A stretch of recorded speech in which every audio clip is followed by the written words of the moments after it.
Você já deve ter ouvido falar sobre a clonagem humana, ou então inteligências artificiais. E tenho certeza que você já se arrepiou de medo só de pensar em um mundo igual à família de Mitchell e a revolução das máquinas. E nesse vídeo iremos falar sobre as 8 tecnologias que você deveria ter medo. Armas autônomas? Armas autônomas são tipo aquelas armas que você já deve ter visto em algum filme de ficção científica. Aquelas armas que têm total capacidade de agir por inteligências artificiais ou até mesmo por inteligência própria. E por que você deveria ter medo de uma arma que pensa por si mesma? Porque a partir do momento que ela tem uma consciência própria, ela pode simplesmente se rebelar contra nós. A partir do momento que ela perceber que ela não precisa mais da gente, ela não necessita de um controle humano, e porque elas continuariam submetidas ao nosso controle.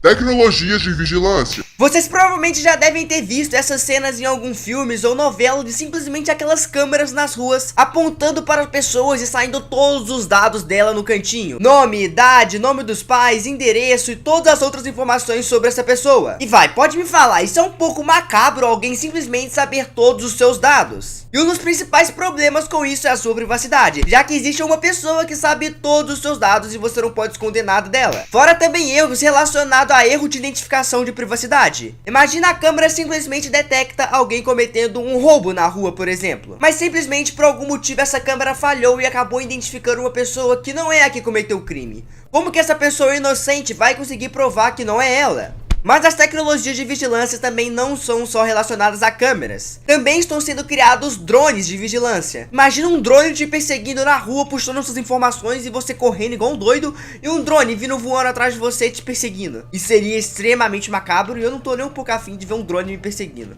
Inteligências artificiais? Nos últimos meses, muitas pessoas começaram a falar sobre inteligência artificial. ChatGPT, Midjourney e outras inteligências artificiais que provavelmente irão revolucionar o mundo e também irão substituir muitos trabalhos manuais. E na minha opinião, o maior problema relacionado à inteligência artificial é a perca de emprego de trabalhadores, já que muitos serviços, principalmente relacionados à internet, como por exemplo copywriters, designers, roteiristas, entre outras profissões que estão sendo extintas por causa da inteligência artificial. Não estou falando que a inteligência artificial irá substituir por completo esses serviços, mas antes, por exemplo, eu precisava de contratar um desenhista para poder fazer um certo desenho, e hoje em dia eu simplesmente abro o Midjourney e já gero essa imagem em 30 segundos de graça. Até porque um robô é muito melhor do que um humano. Um humano, por exemplo, ele tá fazendo uma cirurgia, às vezes ele tá tremendo. Um robô não treme, ele é perfeito. Realidade virtual? A realidade virtual é simplesmente uma realidade paralela dentro da internet, principalmente depois que a empresa Facebook fez um rebrand da sua marca, não se chamando mais Facebook, e sim Meta, um nome aí vinculado aos novos passos da empresa relacionada à realidade virtual. Conseguiria ter um salário melhor e experiências melhores, o que pode te fazer criando um vício da realidade virtual, e simplesmente a realidade virtual se tornando um escape da sua vida do dia a dia monótona. E isso pode simplesmente trazer uma epidemia, simplesmente pessoas deixando de viver a vida real e vivendo apenas na realidade virtual. Lembrando que mesmo que isso aconteça, você ainda precisa de viver a vida física, porque você precisa de comer, senão você vai morrer e não vai conseguir viver nem na inteligência artificial. Manipulação de opinião online? Esse tópico não é em si uma nova tecnologia, e sim uma estratégia utilizada por meios de comunicação, como por exemplo os jornais, sites e programas de TV, que utilizam esses meios de comunicações para propagar mensagens mentirosas ou até mesmo tiradas de contexto. Isso pode ser muito perigoso para formular opiniões online. Por exemplo, eu vou te dar um exemplo bem bobo, mas na realidade são utilizados em casos mais sérios, como por exemplo na política.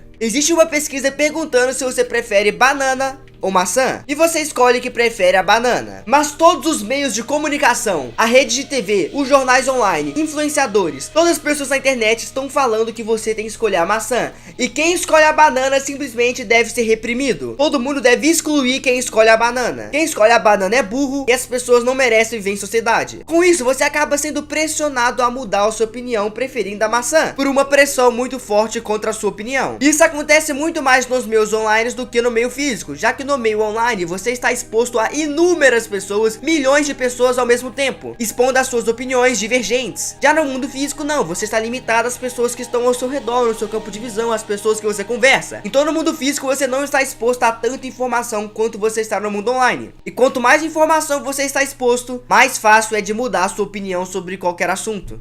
Clonagem humana. E se você acha que clonagem humana é coisa de outro mundo, que isso nunca aconteceria na vida real, você está totalmente enganado. Já estão sendo realizados inúmeros testes, sim, para clonar uma pessoa, com a mesma aparência, com o mesmo DNA, com o mesmo pensamento e diversas outras coisas. E com certeza esse é o tópico do vídeo que acaba trazendo mais problemas para a sociedade, como por exemplo a dignidade humana, já que o ser humano pode acabar virando um produto de comercialização. Por exemplo, eu quero ter faxineiras na minha casa, ou até mesmo eu posso clonar elas 100 vezes e fornecer essa faxineira clonada para limpar a casa de outras pessoas e ganhar dinheiro em cima delas. Isso é extremamente macabro e estranho, tipo, não dá nem pra imaginar uma sociedade onde todo mundo consegue clonar todo mundo. Por exemplo, você é um pai de família e simplesmente tem 5 filhos seus igual na sua casa, porque simplesmente o seu filho se decidiu se clonar 5 vezes. E aí, como é que vai ficar? Quem é o seu filho de verdade, quem não é? E por exemplo, também questões de heranças. Quando você morrer, seu dinheiro vai ficar pra quem? Já que antigamente você tinha um filho, só que esse filho se clonou 1000 vezes. Cara, existem inúmeros problemas que aconteceriam em uma sociedade assim. Fora que esses testes realizando clonagem humana é um processo que envolve uma série de manipulações genéticas e processos extremamente complexos. Nanotecnologia autorreplicante. Calma, você provavelmente nem deve saber o que é nanotecnologia autorreplicante. Mas de forma bem breve e informal, o que é nanotecnologia autorreplicante? Ela envolve simplesmente a criação de nanorobôs que têm capacidade de se autorreproduzir sem a dependência de um humano, ou seja, cópias de si mesmo. E tudo isso de forma autônoma, sem precisar de nenhuma interferência humana.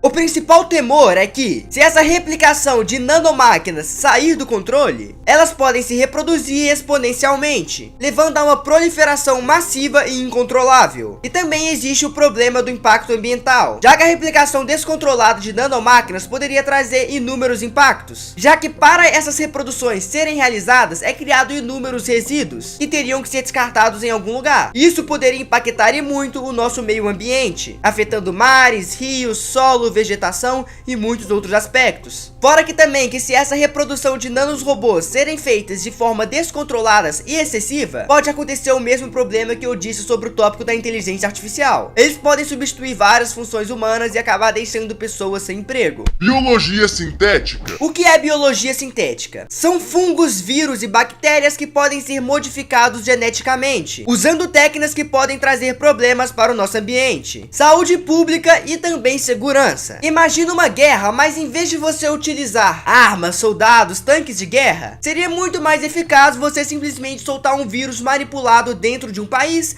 e simplesmente exterminar a população inteira dentro desse país. É uma maneira muito mais eficaz de extermínio em massa. Isso pode ser muito perigoso, principalmente nesse exemplo que eu disse para vocês de guerras, já que países irão conseguir exterminar populações inteiras de outros países e outros povos em questões de semanas. Então eu acho que é melhor eles nem mexer com essas coisas, ficar de boa, para de manipular vírus. Se aparecer algum vírus, alguma doença, alguma coisa, deixa aparecer de forma natural, sem esse negócio de ficar mexendo demais, senão vai acabar dando problema, viu? E eu não tô nem um pouco afim de morrer. Mas claramente tudo tem seu lado bom e seu lado ruim. Então como eu te preveni de sofrer um ataque robô na sua casa enquanto você tá dormindo? Vai, se inscreve aí, você não vai perder o dedo não.